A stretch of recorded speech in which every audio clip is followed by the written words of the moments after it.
Welcome to this Introduction to Probability tutorial.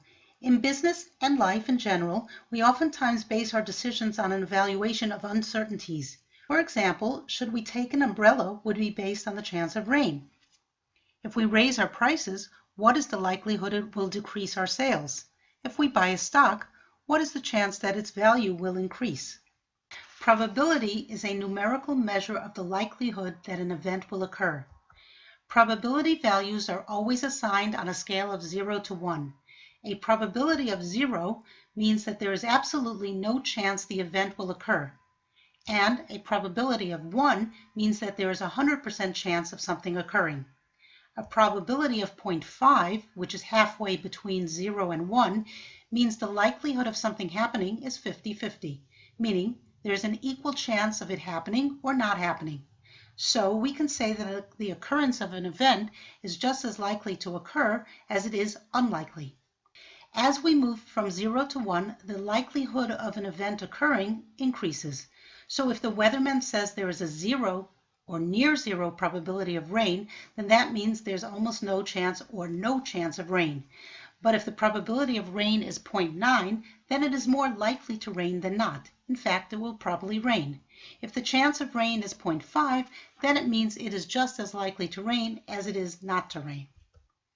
As part of our discussion on probability, we have to define an experiment. An experiment is a process that generates well-defined outcomes. So for example, we might define an experiment as tossing a coin, rolling a die, inspecting a product we sell, or conducting a sales call.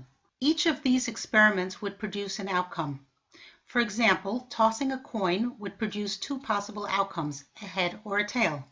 Rolling a die would produce 6 possible outcomes, a 1, 2, 3, 4, 5, or 6.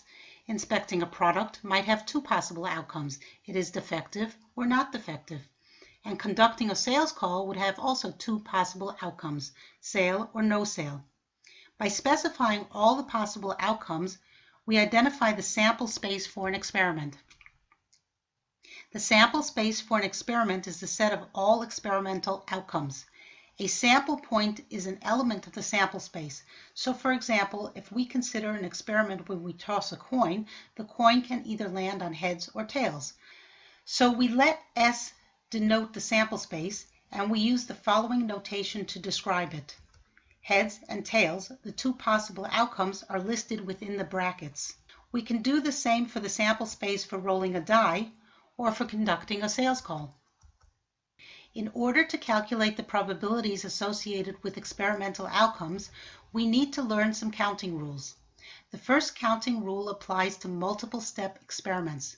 Let's say we toss 2 coins. In this multi-step experiment, the first step would be the toss of the first coin. The second step is the toss of the second coin. So we toss 2 coins, and each one of the coins has 2 possible outcomes, either a head or a tail. Let's use the letter H to refer to a head and the letter T to refer to a tail.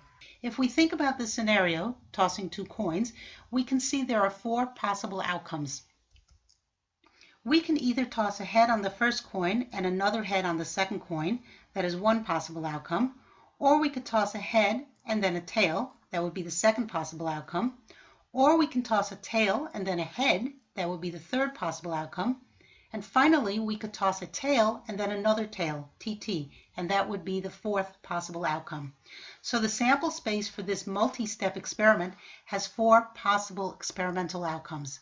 Since we are just dealing with 2 coins and each coin has only 2 possible outcomes, head or tail, it was very easy to list all of the possible outcomes. But we need something called a counting rule for multi-step experiments when the example is more complicated and has too many outcomes to list. Here is the counting rule for multiple-step experiments. If an experiment can be described as a sequence of k steps with n subscript 1 possible outcomes on the first step and n subscript 2 possible outcomes on the second step and so on, then the total number of experimental outcomes is given by n subscript 1 times n subscript 2 all the way out to n subscript k, k being the number of steps. So let's translate that first to our simple coin example. We are tossing 2 coins, so it was a 2-step process, so k is equal to 2. And since there are two possible outcomes for the first step, head or tail, then n subscript 1 is equal to 2. And there are two possible outcomes for the second coin toss, so n subscript 2 is equal to 2. So the total number of experimental outcomes is given by n subscript 1 times n subscript 2, or 2 times 2, which is 4. So there are 4 possible experimental outcomes. We saw this easily on the previous slide by listing all the outcomes intuitively, but we need this counting rule for more complicated examples. Let's do a more complicated example. Let's say we want to determine how many experimental outcomes there are if we roll a die 3 times. So in this 3-step process, we have k equal to 3 rolls of the die. Each time we roll the die, there are 6 possible outcomes, with the first die having 6 possible outcomes, the second die and the third die all have 6 possible outcomes of 1, 2, 3, 4, 5, and 6. So the total number of experimental outcomes would be 6 times 6 times 6, which is 216 possible outcomes. So you can see listing all of these outcomes would be very difficult, and using a counting rule such as this makes it very easy to determine the number of possible outcomes. We can draw a tree diagram to help us visualize a multi-step experiment. Here is a tree diagram for tossing 2 coins. You can see all the possible outcomes for this experiment more clearly with this type of a graph. The tree starts on the left-hand side with the first step of a multi-step experiment. In the case of tossing 2 coins, we have 2 steps. Step 1, the first coin toss, results in either a head or a tail. Now we toss the coin a second time, and so for step 2, we also have 2 choices, heads or tails. So if the first coin toss was a head, then from the head branch we have 2 possible outcomes for the second step, either a head or a tail. And if the first coin toss was a tail, then following the tail branch, we can again have 2 possible outcomes, heads or tails. So in total, we have 4 possible outcomes for the 2 coin tosses. If the first coin toss is a head, then 2 outcomes would be either head, head, so we write HH, or head, tail, so we write HT. On the other hand, if the first coin toss is a tail, then we follow the tail branch and have 2 possible outcomes for the second toss, either heads or tails. So now we have 2 more possible outcomes, tail, head, or tail, tail. So there you have all the possible outcomes drawn on a tree diagram, which helps us to visualize the process more clearly. Another useful counting rule is called combinations. This counting rule allows us to count the number of possible outcomes from an experiment when the experiment involves selecting little n number of objects from big N number of objects. Here's the way the formula is written. On the left-hand side, we have a big C for combination with a big N and a little n as superscripts and subscripts. This is written as, in parentheses, big N on top of little n.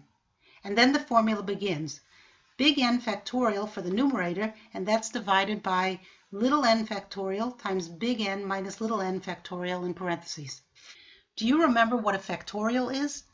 The exclamation point is read as the word factorial, so we say n factorial. This is defined as n times n minus 1 times n minus 2 times n minus 3, and so on until we get to 1. So for example, if we have the number 5 factorial, we multiply 5 times 5 minus 1, or 4, times 5 minus 2, or 3, times 5 minus 3, or 2, until we get to 1. So 5 factorial is 5 times 4 times 3 times 2 times 1. By definition, 0 factorial is 1. So let's look at an example. Let's say we have a hat, and inside the hat we have 5 pieces of paper labeled A, B, C, D, and E. How many different ways can we select 2 pieces of paper from the 5 that are in the hat? To use the formula, we have to first get big N and little n.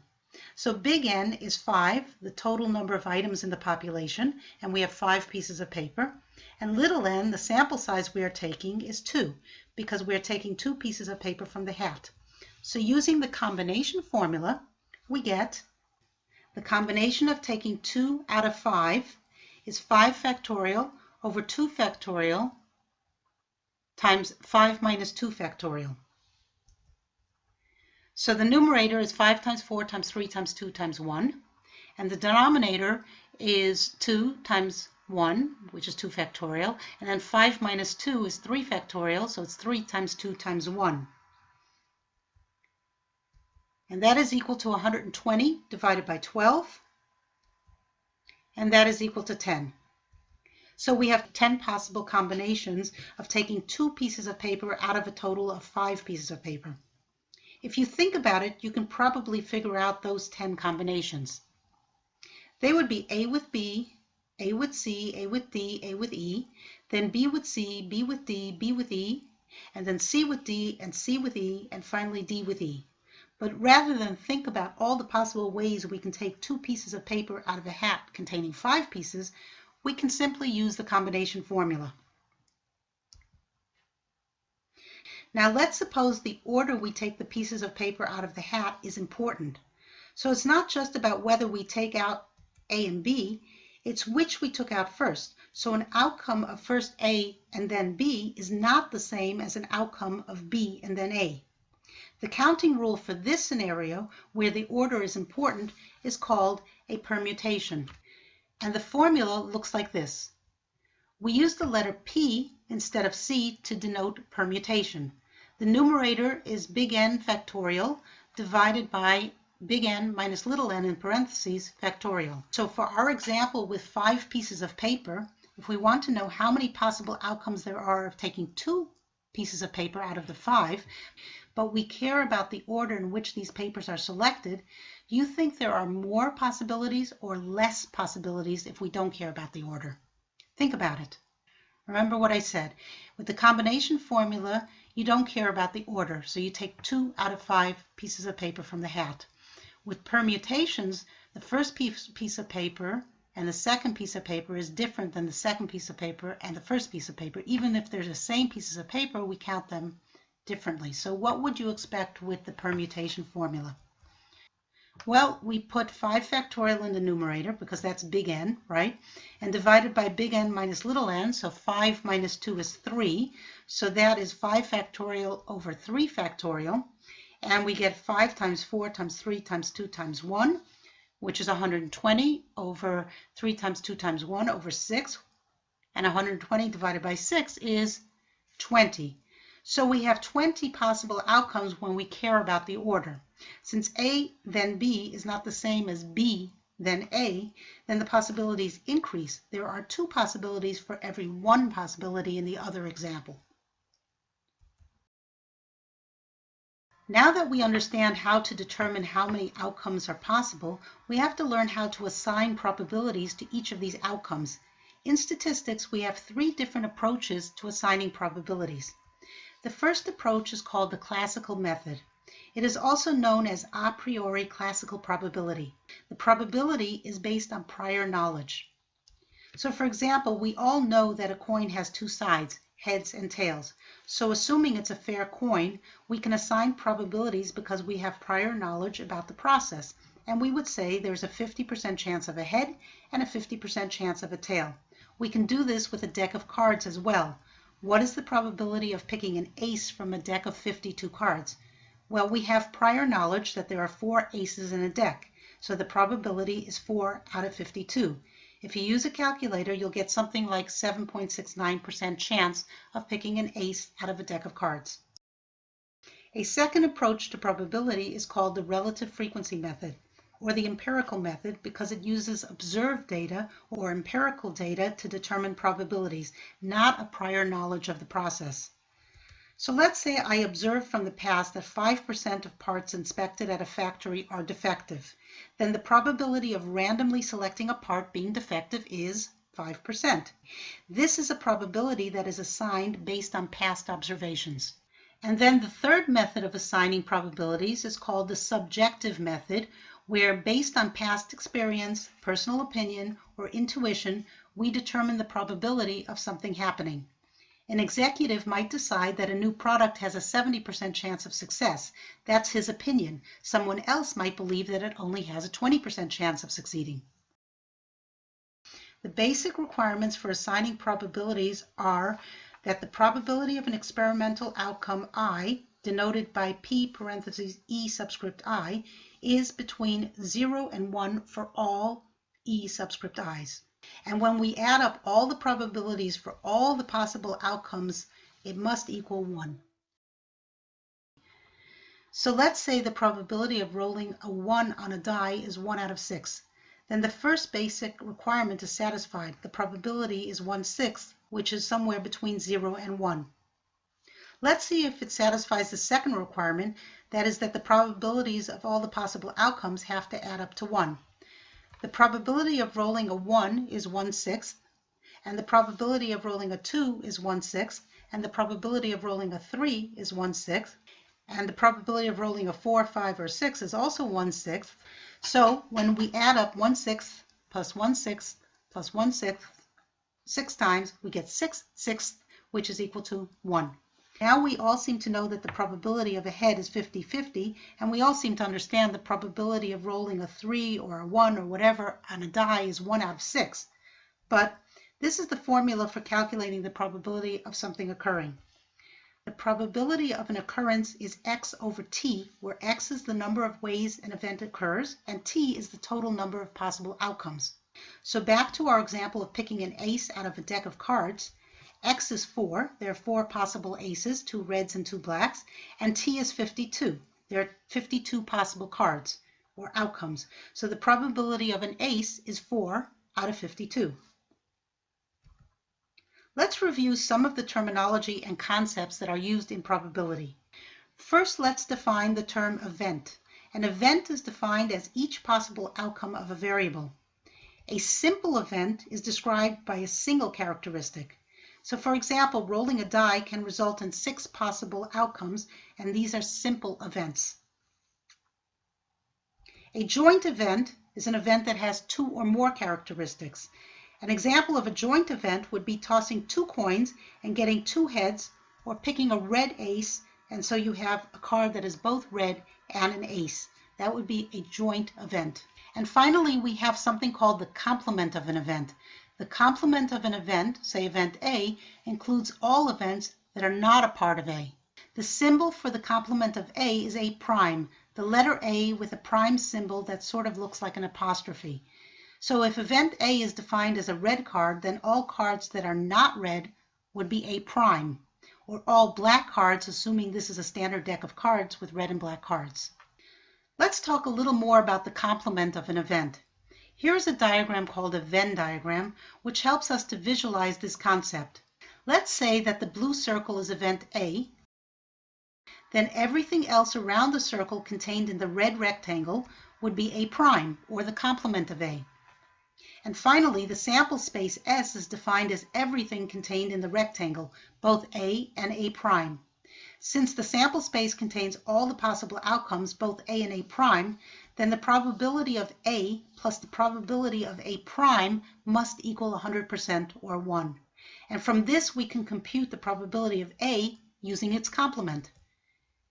If the probability of A plus the probability of A prime is equal to 1, then the probability of A is 1 minus the probability of A prime, since they both have to add up to 1. The addition rule is useful when we are interested in calculating the probability that at least one of 2 events will occur. When we want to know the probability that event A or event B or both may occur, this is called the union of 2 events.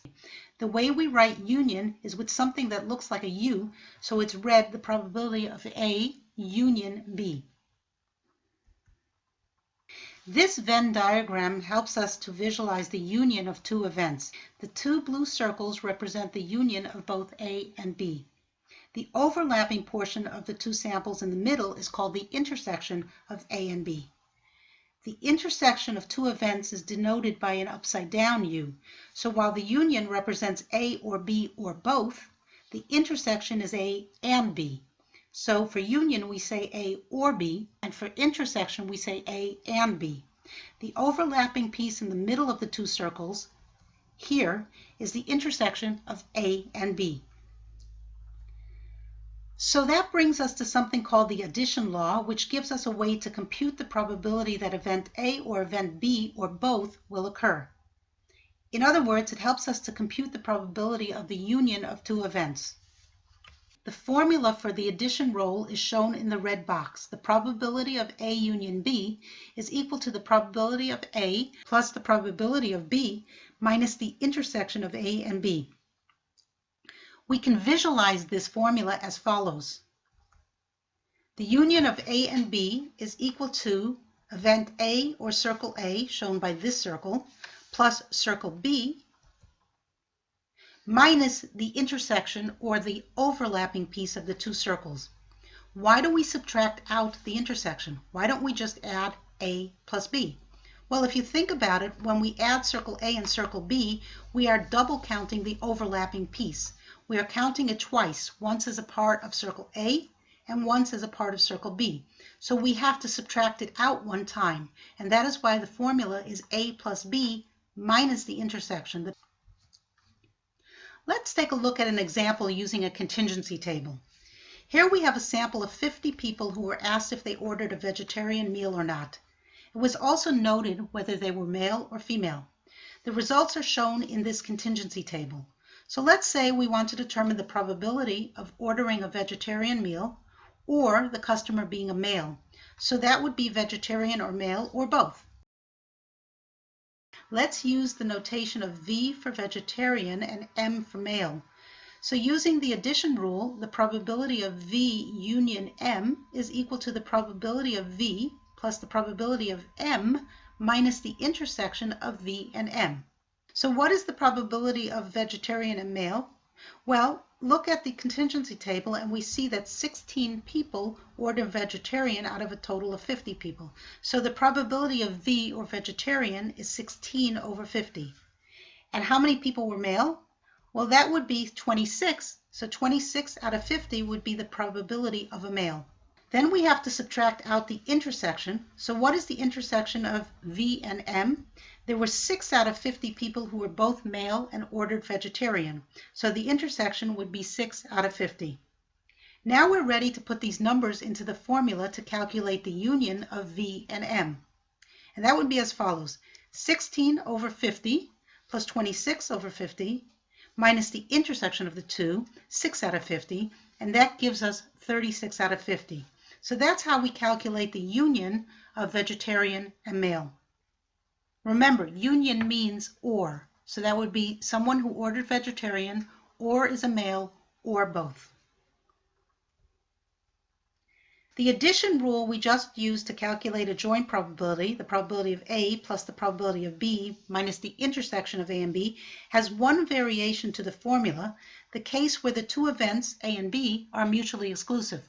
Two events are mutually exclusive when they have no sample points in common. So if event A occurs, then we cannot also have event B at the same time. Being 30 years old or under is mutually exclusive from being over 30 years. You are either 30 or under, or you're over 30. You can't be both ages at the same time, so those events are mutually exclusive. So the addition rule for mutually exclusive events is the probability of A union B is equal to the probability of A plus the probability of B. So we just add up the two probabilities. We don't subtract out the intersection.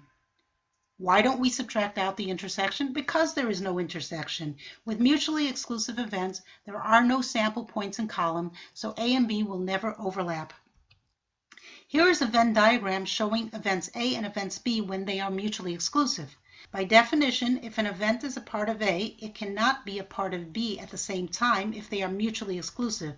So as you can see by looking at the Venn diagram, there is no overlap. So the formula for calculating the union of two events is simply the probability of A plus the probability of B. We have no intersection to subtract out.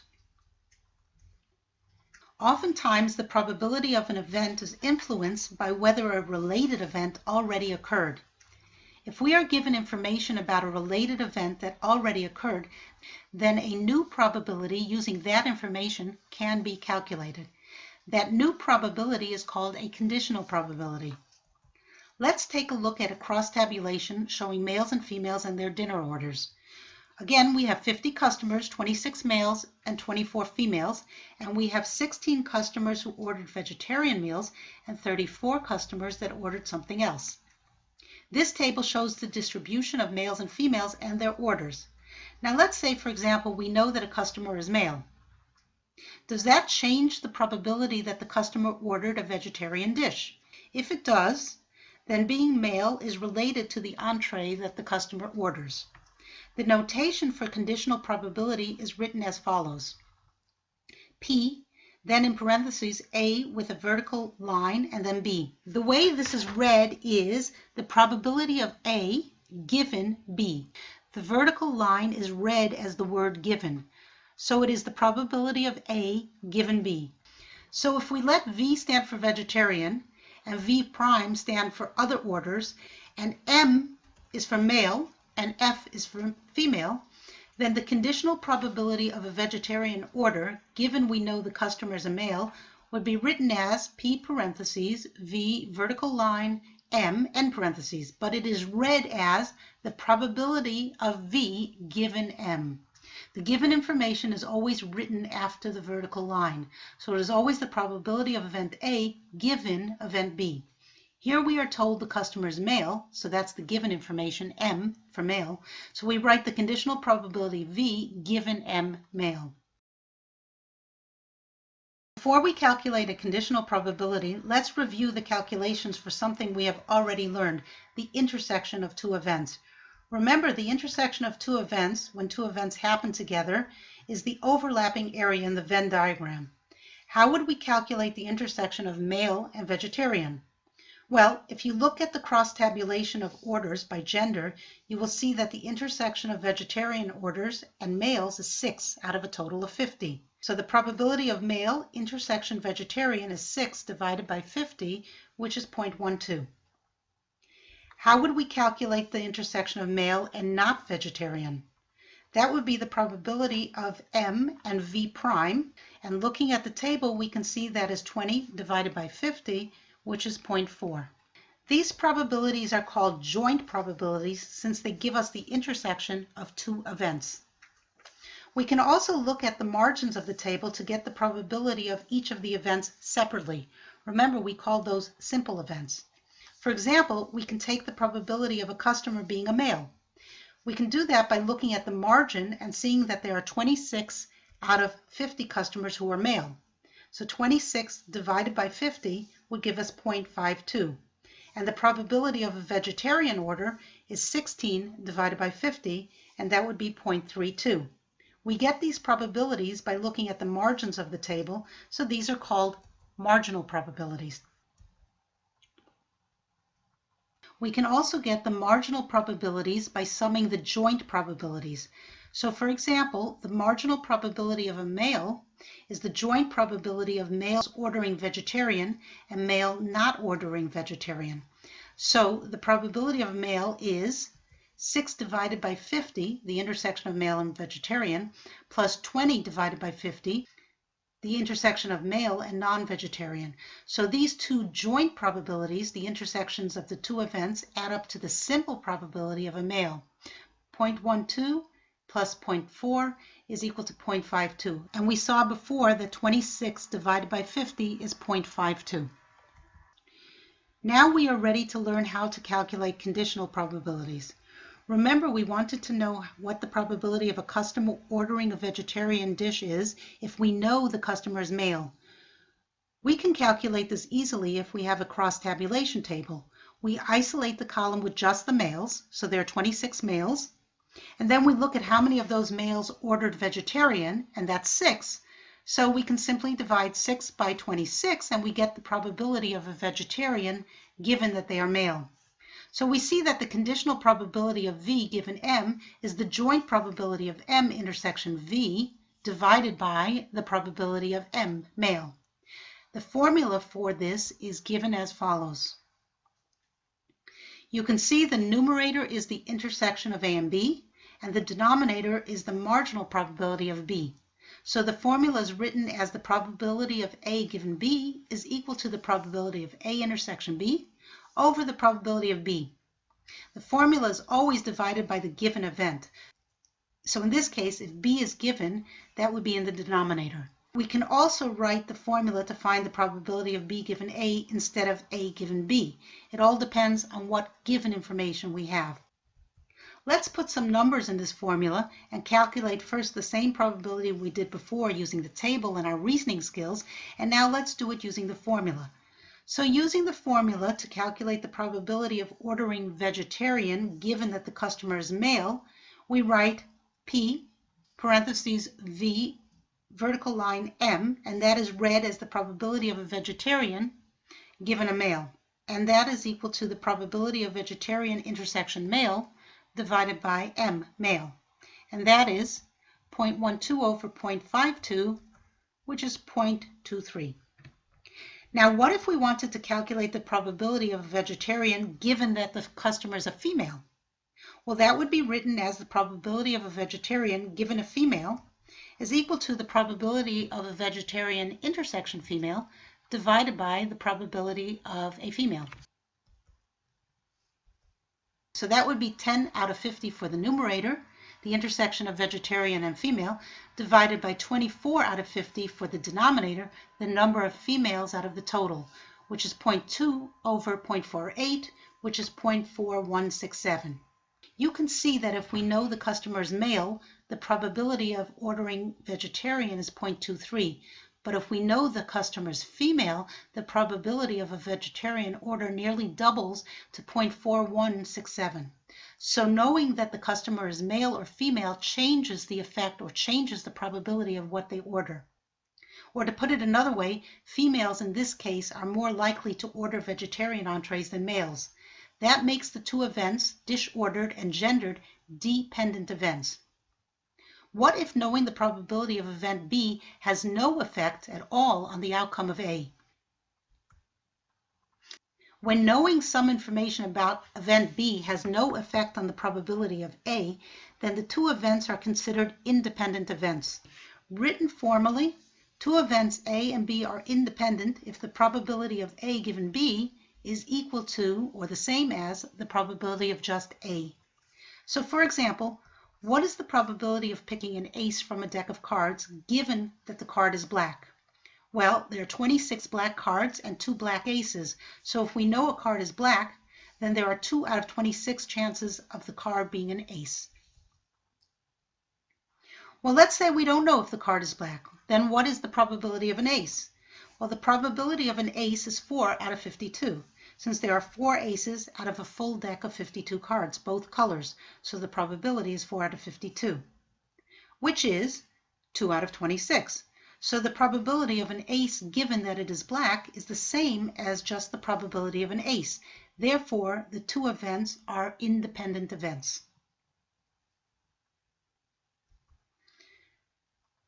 We can use the multiplication rule to compute the probability of the intersection of two events based on what we just learned about conditional probability.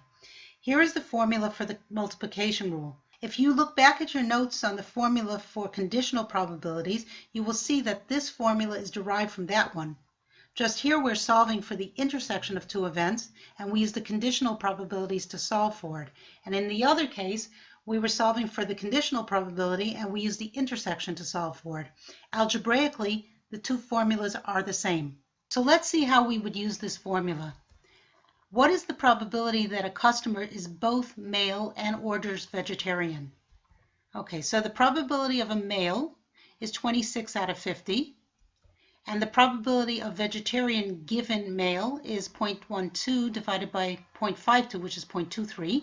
And we got that before, if you look back in your notes. So then the probability of a vegetarian intersection male would be the probability of male, 0.52, times the probability of vegetarian given male, and that would be 0.23. So 0.52 times 0.23 is 0.1196. And that is how we will calculate the intersection of two events using the multiplication rule. What about the case where the events are independent? When the events are independent, the multiplication rule is simply the probability of A intersection B is equal to the probability of A times the probability of B, since the given information doesn't affect the probabilities. So since we already determined that an ace and a color card are independent events, let's use that as an example. What is the probability of the intersection of ace and black card? We can easily figure this out intuitively since there are 2 black aces in a deck of 52 cards. The probability of picking a black ace is 2 out of 52. Using a calculator, we get 0.03846. We can use the formula, and the probability of an ace intersection B is equal to the probability of black times the probability of ace. Remember, they're independent events. So we take the probability of black, 26 out of 52, times the probability of ace, 4 out of 52, and if we multiply using a calculator, we get the same 0.03846. When a problem is complicated and intuition doesn't work, it's always a good idea to have a formula to fall back on, but you should understand the logic of why it works. So when events are related, we say they are dependent events and use the conditional probability formulas for dependent events. If the 2 events are not related, then they are considered independent and the probability of either event is not affected by the other event. This tutorial contained a lot of information and I hope you were able to take it all in. The next 3 slides show the important formulas you will need for solving problems in probability. Pause this video and write these down. You will need them. Here's the first slide. Remember I said there are 3. Here is the first slide with the formulas for combinations, permutations, and the complement of an event. Okay, pause this and write this down. Here is the second slide reviewing the formulas for the addition rule for calculating the union of 2 events and conditional probability. And here is the last review slide for the multiplication rule for calculating the intersection of 2 events. As I said, you will need these formulas if you're going to do any serious calculations in probability or if you will be doing some advanced studies using probability. Pause the video, rewind, and write these down. I hope you enjoyed this tutorial on basic probability, and I hope you learned something.